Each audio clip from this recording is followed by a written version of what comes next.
बहुत पुरानी बात है। मैंने बचपन में ये कहानी सुनी थी। एक छोटे से रेस्ट हाउस में पीछे मोहन एक मेहमान था। छोटा सा गांव था और गांव भर के कुत्ते उस रेस्ट हाउस के आसपास रात को इकट्ठे हो गए थे। मोहन के एक मित्र भी मोहन के साथ ठहरे हुए थे। वे करवटें बदलने लगे और उन्होंने कहा कि नींद आनी बहुत मुश्किल है, सोना मुश्किल है। ये कुत्ते तो सब यहाँ गांव भर के इकट्ठे शोरगुल कर रहे हैं। 2 बार बाहर जाकर उनको मैं भगा भी आया हूँ, लेकिन जिसको भी हम भगाएं वह बहुत जल्दी वापस लौट आता है। वे मित्र भीतर भी नहीं आ पहुँचे कि वे कुत्ते पुनः वापस आ गए।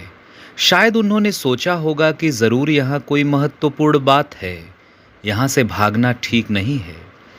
तो जहाँ से भी हम चीज़ों को हटाते हैं वहीं वापस वे चीज़ें लौट आती हैं। कुत्ते भी आदमी से कोई कम समझ तो रखते नहीं हैं। वे भी वापस लौट आए। वे मित्र बड़े परेशान हुए और उन्होंने कहा, यह तो नींद हराम कर दी है कुत्तों ने। मोहन ने उनसे कहा, इन कुत्तों को पता भी नहीं है कि आप यहाँ ठहरे हुए हैं और आपसे इनका क्या संबंध है, और ये क्यों आपकी नींद हराम करना चाहेंगे। इनको कोई पता भी नहीं है आपका। आप चले जाएंगे तब भी ये यहाँ इकट्ठे होते रहेंगे और चिल्लाते रहेंगे। ये तो इनका स्वभाव है। आपसे इनका कोई संबंध नहीं है। हाँ, आपका इनसे कोई संबंध जरूर बन गया है, वह है रेजिस्टेंस का, विरोध का। आप इनका विरोध कर रहे हैं। ये तो इनका स्वभाव है। जिस तरीके से चंद्रमा उगता है, तारे उगते हैं, सूरज निकलता है, पक्षी कलरव करते हैं, चिड़िया चहचहाती है, नदी कलकल की ध्वनि करते हुए बहती है, हवा बहती है। सबका इस ब्रह्मांड में, इस प्रकृति में जो चीज़ें हैं, चाहे जीव हो चाहे निर्जीव हो, सबका एक स्वभाव है। वो अपनी गतिविधियों में व्यस्त है, मस्त है। आप एक रेजिस्टेंस पैदा कर रहे हैं।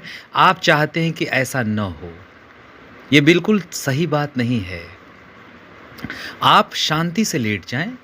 आप इनको, उनके स्वभाव को सुने, महसूस करें।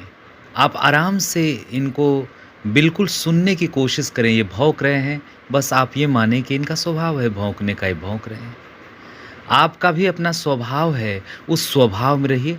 हर व्यक्ति, हर इंसान, हर शय, हर चीज़ अगर अपने स्वभाव में हो तो किसी प्रकार का रेजिस्टेंस पैदा ही नहीं होगा। आप चाहते हैं कि वो ऐसा न करे, वो वैसा न करे। ये जो विरोध है वह आपके द्वारा थोपी गई विरोध है। वो उस कुत्ते के भौंकने से नहीं आ रहा है। वो भौंक रहा है, भौंकने दीजिए। आंधी चल रही, आप रोक लेंगे। हवा चल रही, चलने दीजिए। बादल गरज रहे हैं, गरजने दीजिए। उनका स्वभाव आप सुनिए, आप शांति से उन्हें महसूस कीजिए। क्या ये विस्तीर्ण जगत है, उसका आप भी हिस्सा हैं जैसे वो हिस्सा है। इसे शांति से सुनिए, इसके प्रति विरोध छोड़ दीजिए। आपको आराम से नींद आ जाएगी। अगर आप इसका रेजिस्टेंस करेंगे तो आप परेशान हो जाएंगे, डिप्रेस्ड हो जाएंगे। तो जीवन जीने का सबसे बड़ा, सबसे आसान सूत्र यही है कि आप अपने स्वभाव में रहें। आप अपने स्वभाव से को तोड़कर बाहर न निकलें। बस जीवन बहुत मधुर हो जाएगा।